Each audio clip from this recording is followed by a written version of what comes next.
O milagre que mudou a vida de Simone. Simone tinha 32 anos quando os médicos lhe deram a notícia que abalou sua vida. Sua filha de 4 anos, Sofia, havia sido diagnosticada com a síndrome de Kabuki, uma doença genética rara que afetava seu desenvolvimento físico e cognitivo.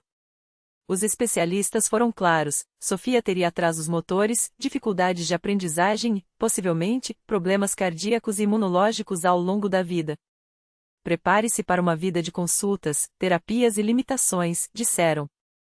Simone, que já criava a filha sozinha depois que o pai da menina as abandonara, sentiu o mundo desabar. As noites se tornaram longas. Enquanto Sofia dormia, Simone chorava em silêncio, pedindo a Deus uma resposta. Ela não era de frequentar igrejas, mas uma vizinha, Dona Maria, uma senhora simples e de fala mansa, sempre a convidava para ir à congregação cristã no Brasil. Lá a gente encontra paz, minha filha, dizia ela, com os olhos brilhando de uma fé que Simone não entendia. Até que, numa tarde de desespero, depois de mais uma consulta frustrante, Simone aceitou o convite. O primeiro culto foi diferente de tudo o que ela imaginava. Não havia banda, nem palmas, nem telões. Só um salão modestamente arrumado, com irmãos e irmãs vestidos com simplicidade, homens de camisa social e mulheres com saias longas e cabelos presos. O ancião, um homem de voz serena e postura humilde, dirigia a reunião com uma Bíblia na mão. Os hinos eram cantados a capela, vozes unidas em harmonia, como se cada nota saísse do coração. Simone se emocionou ao ouvir Jesus, doce nome, cantado com tanta devoção que parecia uma oração. Dona Maria segurou sua mão enquanto os irmãos oravam. Não eram palavras decoradas, mas súplicas sinceras, algumas até entre lágrimas. Quando o ancião pediu que quem tivesse um pedido especial se levantasse, Simone hesitou, mas algo dentro dela a impulsionou. Tremendo, ela se pôs de pé e, com a voz embargada, pediu: Irmãos, peçam a Deus por minha filha. Os médicos disseram que não tem cura, mas eu acredito que ele pode fazer algo. Ninguém a julgou. Ninguém prometeu milagres vazios. Apenas muitos amém em mãos estendidas em sua direção. Depois do culto, várias irmãs se aproximaram para abraçá-la. Uma delas, a irmã Clara, lhe disse: Deus ouve o clamor dos que confiam nele.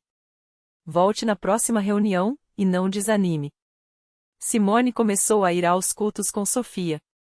A menina, que antes era tímida e irritadiça, parecia se acalmar naquele ambiente. Os irmãos a tratavam com carinho, e as crianças da igreja brincavam com ela sem preconceito. Aos poucos, Simone foi aprendendo sobre a fé. Não era uma fé de palavras bonitas, mas de ações. Ela via irmãos ajudando uns aos outros, visitando doentes, compartilhando o pouco que tinham. Um dia, o ancião explicou sobre o batismo nas águas. É um ato de obediência, um sinal de que a pessoa se entrega a Cristo, disse ele. Simone sentiu que era hora de dar esse passo. No dia do seu batismo, o rio estava calmo, e o sol brilhava fraco no início da manhã. Quando ela emergiu das águas, depois de ser batizada em nome do Senhor Jesus, uma paz que não vinha de si mesma encheu seu coração. Agora você é filha de Deus, disse o ancião, colocando a mão em seu ombro. Simone chorou, não de tristeza, mas de alívio. As semanas passaram, e Sofia começou a apresentar melhoras que os médicos não conseguiram explicar. Seu desenvolvimento motor, antes tão atrasado, começou a acelerar. Ela passou a pronunciar palavras com mais clareza, a interagir melhor, a responder aos estímulos de forma que surpreendeu até os especialistas. Isso não é comum na síndrome de Kabuki, admitiu a neurologista, confusa, depois de um exame. Simone sorriu e respondeu: É Deus, doutora. Só ele pode fazer isso. Mas o milagre maior veio num culto de domingo. Sofia, que nunca havia falado uma frase completa, de repente se levantou no meio dos hinos e disse, com voz firme: Mamãe, eu quero ir na frente. Simone quase desmaiou. O ancião, emocionado, chamou a menina. Sofia, com seus 4 aninhos, subiu ao púlpito e, diante de todos, disse: Jesus me curou. O salão explodiu em lágrimas e louvor. Muitos irmãos se ajoelharam, agradecendo a Deus. Naquele dia, durante a Santa Ceia, Simone entendeu o verdadeiro significado da comunhão. Não era só pão e suco, era a presença de Cristo ali, no meio deles, operando maravilhas. Hoje, Sofia tem 8 anos e não apresenta mais os sintomas graves da síndrome. Os médicos a chamam de um caso atípico, mas Simone sabe a verdade: foi a mão de Deus. Ela e a filha continuam fiéis na congregação cristã no Brasil, onde aprenderam que a fé não é sobre receber tudo o que se pede, mas confiar àquele que sabe o que é melhor. Muitas vezes, irmãos novos perguntam a Simone como ela conseguiu tamanha fé. Ela responde com um sorriso: não foi eu. Foi Deus, através da igreja. Lá, eu encontrei irmãos que oraram por mim quando eu não tinha forças. Aprendi que os milagres não são para quem grita mais, mas para quem confia mais. E a CCB me ensinou isso: a humildade abre as portas do céu. No final das contas, o maior milagre não foi só a cura de Sofia, mas a transformação de Simone, de uma mãe desesperada para uma mulher cheia de esperança, que hoje ajuda outras pessoas a encontrarem o mesmo Deus misericordioso que mudou sua história. Porque na congregação cristã no Brasil, os milagres não são lendas. São realidades vividas por quem crê. E foi assim que Simone começou a frequentar a igreja não mais como uma visitante, mas como uma serva. Ela não perdia um culto, não deixava de participar das reuniões de oração e, aos poucos, foi aprendendo a servir. Primeiro, ajudando a organizar os hinos, depois, visitando irmãos doentes, e por fim, dando seu testemunho nas reuniões para fortalecer a fé de quem ainda duvidava. Um dia, o irmão que presidia a igreja a chamou e disse: Simone, Deus tem usado você de uma maneira especial. Muitas pessoas têm sido abençoadas pelo seu testemunho. Que tal você começar a liderar um grupo de oração para mães que estão passando por lutas com seus filhos? Ela ficou emocionada, mas também com um pouco de medo. Irmão? Eu não sei falar direito, não tenho estudo. Mas ele sorriu e respondeu: Deus não escolhe os capacitados, ele capacita os escolhidos. Você já provou que confia nele. Agora é a hora de ajudar outras pessoas a confiarem também. E foi assim que nasceu o grupo A Mães que Oram. Toda semana, mulheres de diferentes idades se reuniam na casa de Simone para orar, chorar, compartilhar suas dores e, acima de tudo, confiar em Deus. Muitas delas chegavam com o coração partido, com filhos em situações ainda mais difíceis que a de Sofia. Mas ali, elas encontravam não só uma irmã disposta a ouvir, mas um Deus disposto a agir. Uma dessas mães era Dona Maria, uma senhora de cabelos brancos que carregava uma dor profunda. Seu filho, Rafael, havia se envolvido com drogas e já estava há mais de 2 anos desaparecido. Ela já havia procurado em todos os lugares, feito boletins de ocorrência, chorado todas as lágrimas que podia, mas nada de Rafael. Quando chegou ao grupo, mal conseguia falar. Irmã Simone, eu já não tenho mais esperança. Meu filho está morto, eu sinto no meu coração. Simone a abraçou forte e disse: Dona Maria, se Deus trouxe Sofia de volta para mim, Ele pode trazer Rafael de volta para você. Mas precisamos confiar. Não é fácil, eu sei. Mas Deus é fiel. E elas começaram a orar. Não uma, não duas, mas muitas vezes. Todas as semanas, o grupo se unia em nome de Rafael. Algumas mães jejuavam, outras faziam vigílias, mas nenhuma desistia. Até que, depois de 3 meses de oração incansável, o telefone de Dona Maria tocou. Era uma voz conhecida, mas que ela não ouvia há muito tempo: Mãe, e sou eu, Rafael. Ele estava vivo, em um abrigo em outro estado, fraco, arrependido, mas vivo. Mãe, eu tive um sonho com uma mulher que me falou para voltar para casa. Ela disse que tinha gente orando por mim. Dona Maria não teve dúvidas, aquele sonho era uma resposta de Deus. Quando Rafael voltou, magro, com marcas das ruas, mas com os olhos cheios de uma paz que não tinha antes, Dona Maria levou ele direto para a igreja. E foi ali, no mesmo lugar onde sua mãe havia encontrado forças para não desistir, que Rafael conheceu o Deus que nunca o havia abandonado. Hoje, Rafael é um obreiro na igreja. Ele ajuda outros jovens que, como ele, se perderam no mundo, mas que ainda podem ser encontrados por Deus. E Dona Maria? Ela agora é uma das primeiras a chegar nas reuniões do grupo A Mães que Oram, sempre com um sorriso no rosto e um testemunho na ponta da língua: Deus não desiste de ninguém. Se Ele fez por mim, Ele faz por você também. E assim, o milagre que começou com Sofia se multiplicou. Porque na congregação cristã no Brasil, quando uma vida é transformada, ela se torna um canal para transformar outras. Simone não é mais só uma mãe que viu sua filha sarar. Ela é uma mulher que aprendeu que a fé não é só para receber, mas para dar. E que os milagres não são só para nós, mas para quem ainda não conhece o poder de um Deus que ouve, que age e que nunca, jamais, vira as costas para quem clama por ele. Na mesma semana em que Sofia recebeu a alta médica, Simone sentiu um chamado no coração. Não era só gratidão, era algo maior. Enquanto arrumava a mesa do café da manhã, olhando para a filha que agora corria pela casa cheia de vida, ela ouviu uma voz suave, como um sussurro: vá. Fale do que eu fiz. No início, ela hesitou. Quem sou eu para testemunhar, Senhor?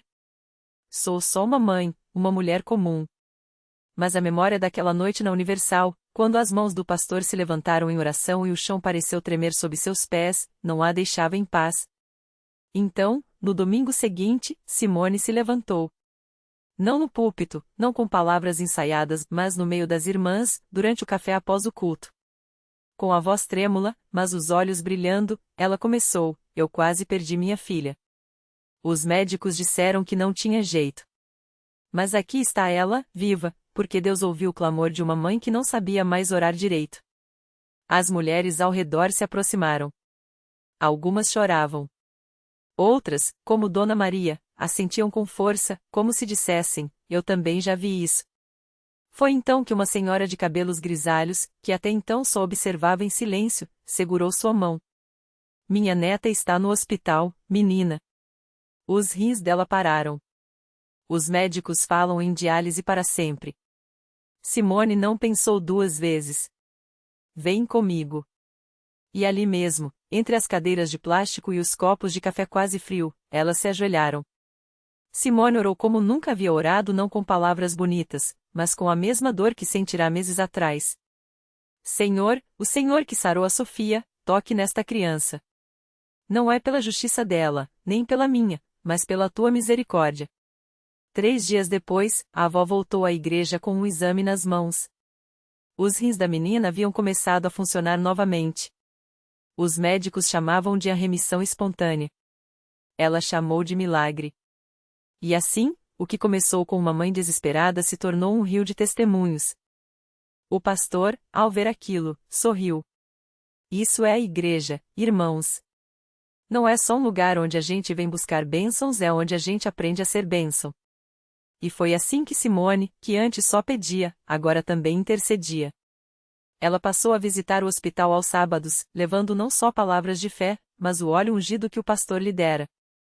Ungir não é magia, é obediência, ele havia ensinado. Deus usa o que nós colocamos nas suas mãos. Um dia, enquanto ungia a testa de um jovem acidentado, o rapaz abriu os olhos e murmurou: eu sonhei com uma luz, e uma voz que disse que você viria. Simone soube então que não era mais ela quem agia, mas o Espírito através dela. E cada vida que se levantava depois daquela unção era como um eco da promessa que Deus lhe fizera: tudo que você perdeu, eu restaurarei em dobro. Hoje, a história de Sofia é contada não só na congregação cristã no Brasil, mas em grupos de oração por todo o país. Médicos que antes duvidavam agora coçam a cabeça diante dos prontuários que registram a alta inexplicável. E Simone? Ela ainda chora quando lembra da filha na UTI, mas agora são lágrimas de gratidão. Porque aprendeu que os milagres não são só para os fortes na fé, são para quem, mesmo fraco, se entrega. E toda vez que alguém pergunta como uma menina à beira da morte voltou a viver, ela responde com o mesmo sorriso de Dona Maria: Deus não muda. Se Ele fez ontem, faz hoje. E se fez por nós, pode fazer por você. Porque na Universal, os milagres não são lendas. São vidas. Vidas como a de Sofia, que corre, brinca e cresce para a glória dele. Sofia hoje tem 9 anos. Seu cabelo, que antes era um rastro fino de fios quebradiços pelos efeitos da quimioterapia, agora é uma juba cacheada que voa quando ela corre no pátio da igreja aos domingos. As cicatrizes no abdômen, marcas das cirurgias de emergência, viraram medalhas que ela mostra com orgulho para as crianças do grupo de oração infantil. Olha aqui, tia. Jesus me consertou, diz, puxando a blusa para cima enquanto as outras crianças arregalam os olhos, como se aquelas linhas rosadas fossem prova de um superpoder. Sua mãe, Simone, virou uma espécie de conselheira informal na congregação. Não é raro ver mulheres chorando nos seus braços depois dos cultos, contando histórias de filhos doentes, maridos desempregados, diagnósticos sem esperança. Ela sempre começa do mesmo jeito: eu já estive onde você está. Mas Deus não desiste da gente. E então conta sobre a noite em que segurou a mão gelada da filha, ouvindo o pastor clamar por um milagre enquanto os monitores da UTI apitavam sem parar. Se ele abriu os céus por mim, que só sabia chorar, imagine por você, que ainda tem força para lutar, diz, apertando as mãos delas como se estivesse passando algo tangível, uma fé que não é teoria, mas cicatrizes que viraram testemunho.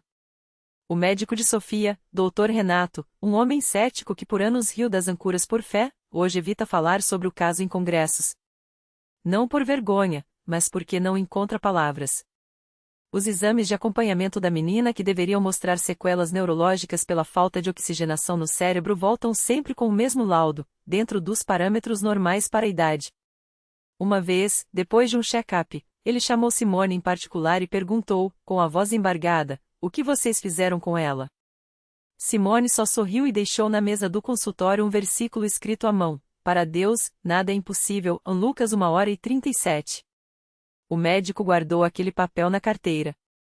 Até hoje. A vida da família mudou de outras formas também. O marido de Simone, que antes bebia para afogar o medo de perder a filha, hoje é obreiro na igreja. Ele conta que foi no dia em que viu Sofia, já recuperada, subindo no palco para dar seu testemunho com uma vozinha trêmula, mas firme: Jesus me salvou. Foi ali, entre lágrimas, que ele jogou no lixo a última garrafa escondida no armário. Se Deus deu minha filha de volta, quem sou eu para desperdiçar a segunda chance, diz ele agora, ajudando a carregar caixas de cestas básicas para famílias carentes nos projetos sociais da Universal. E Sofia? Ela não sabe ainda que sua história virou um marco na congregação. Não entende por que adultos param para abraçá-la no meio da rua ou por que estranhos lhe pedem para orar por eles. Para ela, tudo é simples: Deus me ouviu quando eu pedi para não ir embora. Agora eu tenho que fazer a mesma coisa pelos outros. Por isso, toda semana, ela escreve cartinhas para crianças internadas no mesmo hospital onde esteve. Desenha corações, cola adesivos de borboleta e escreve com letras tortas: não tenha medo. Deus está do seu lado, igual estava do meu. Às vezes, quando a igreja está cheia e o coro canta milagres acontecem aqui, Sofia sobe no banco para ver melhor o altar. Seus olhos brilham quando o pastor levanta as mãos e declara: hoje não será diferente. O mesmo Deus que ressuscitou a Sofia está neste lugar. E ela, sem que ninguém peça, começa a aplaudir, como se estivesse comemorando não só sua própria vitória, mas a certeza de que, em algum lugar daquele auditório, há outra mãe com o coração partido e que, como Simone, ainda não sabe que sua história também está prestes a virar um milagre. Numa dessas noites de culto, enquanto Sofia aplaudia com suas mãos pequeninas, uma mulher chamada Marisa entrou pela porta dos fundos da Universal, arrastando os pés como se cada passo pesasse 1 tonelada. Seus olhos estavam inchados de tanto chorar, e ela apertava contra o peito uma foto amarelada do filho, Lucas, de apenas 7 anos. Há 3 meses, os médicos tinham dado o diagnóstico que nenhum pai quer ouvir: leucemia em estágio avançado. As quimioterapias não faziam efeito, e os médicos já falavam em cuidados paliativos, uma maneira bonita de dizer que não havia mais esperança. Marisa tinha ouvido falar da Universal por uma vizinha, que insistiu: lá, eles oram de verdade. E eu já vi coisa que nem médico explica. Mas ela foi mais por desespero do que por fé. Quando sentou numa das últimas fileiras, o coro cantava justamente a música que Sofia tanto amava: milagres acontecem aqui. A letra doía como uma faca. Aqui? Onde? Pensava Marisa, olhando ao redor, cética. Seu Lucas estava naquele exato momento em um quarto de hospital, fraco demais até para segurar um lápis, enquanto ela, sua mãe, estava ali, como se rezar pudesse mudar algo que a medicina já tinha decretado. Foi então que Sofia, do seu banco na frente, virou-se para trás, como se tivesse ouvido o choro silencioso de Marisa. A menina saltou do lugar e veio correndo pelo corredor, seus passinhos rápidos fazendo barulho no chão de cerâmica.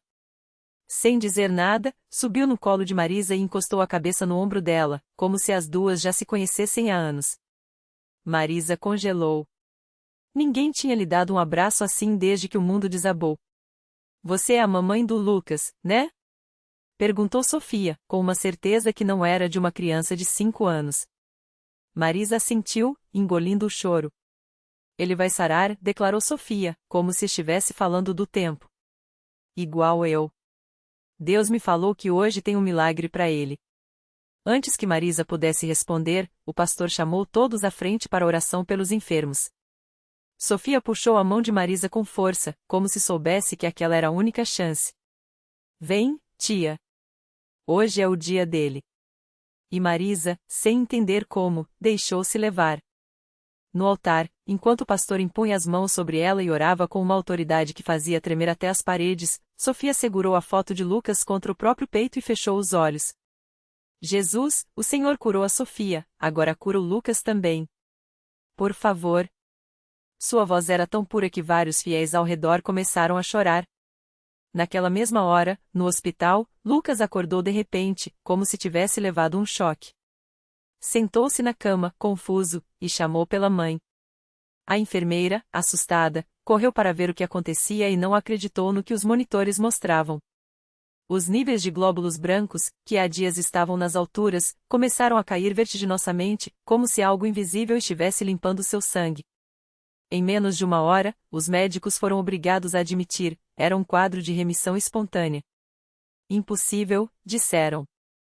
Mas estava ali, nos exames. Quando Marisa chegou ao hospital ainda com os olhos vermelhos de tanto chorar desta vez, de alívio, encontrou Lucas brincando com um carrinho, algo que não fazia há semanas. Mãe, eu sonhei com uma menina que disse que eu ia ficar bom. Ela tinha um vestido rosa e um laço no cabelo. Sofia. Não podia ser outra. Agora, toda semana, Marisa e Lucas sentam ao lado de Simone e Sofia na Universal. As duas crianças, que deveriam ter sido apenas estatísticas tristes de um hospital, correm pelo templo como se fossem irmãs, enquanto as mães choram não mais de dor, mas de gratidão.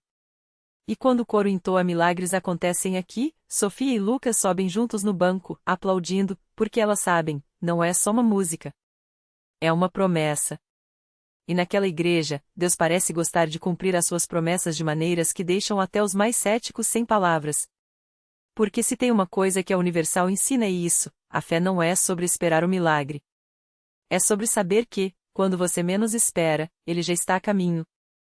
E às vezes, ele vem pelas mãos de uma criança de 5 anos, que um dia esteve à beira da morte e hoje carrega no sorriso a prova de que, para Deus, não existe caso perdido. O milagre completo.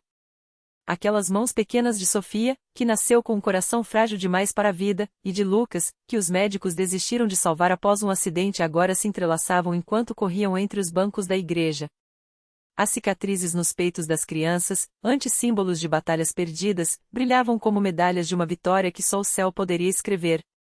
Os exames, antes repletos de números sombrios, agora mostravam números que faziam os médicos coçar a cabeça, inexplicável, murmuravam. Mas ali, entre aquelas paredes, ninguém precisava de explicações. Basta olhá-las. A mãe de Sofia, que por anos rezou ajoelhada no mesmo chão onde agora a filha dançava, enxugava as lágrimas com um lenço bordado que carregava desde o primeiro diagnóstico. Deus não apenas curou ela. Ele me deu uma filha que eu nunca imaginei ter, sussurrou, enquanto via Sofia abraçar Lucas, como se soubessem que, em outro tempo, seus corpos não teriam força nem para isso. O pastor, ao final do culto, não precisou dizer nada. Basta apontar para as crianças no banco da frente, rindo enquanto tentavam tocar as estrelas pintadas no teto. Milagres não são exceções aqui, disse, sorrindo. São lembretes. De que a fé não é um pedido tímido, mas uma certeza ousada. De que Deus não trabalha com o impossível, só com o ainda não. E assim, enquanto o sol se punha sobre o templo e as mães se abraçavam como irmãs de uma mesma guerra vencida, ficou a lição: a vida não nos pergunta se acreditamos antes de nos dar razões para crer. Às vezes, o milagre não é o fim da tempestade, mas a criança que aprende a dançar na chuva. E se há um lugar onde Deus gosta de provar isso, é onde o coração humano, mesmo partido, insiste em bater, porque fé não é esperar pelo milagre, é reconhecê-lo quando ele chega, mesmo que venha disfarçado de riso de criança, de abraço apertado, ou de um obrigada sussurrado entre lágrimas que já não doem mais.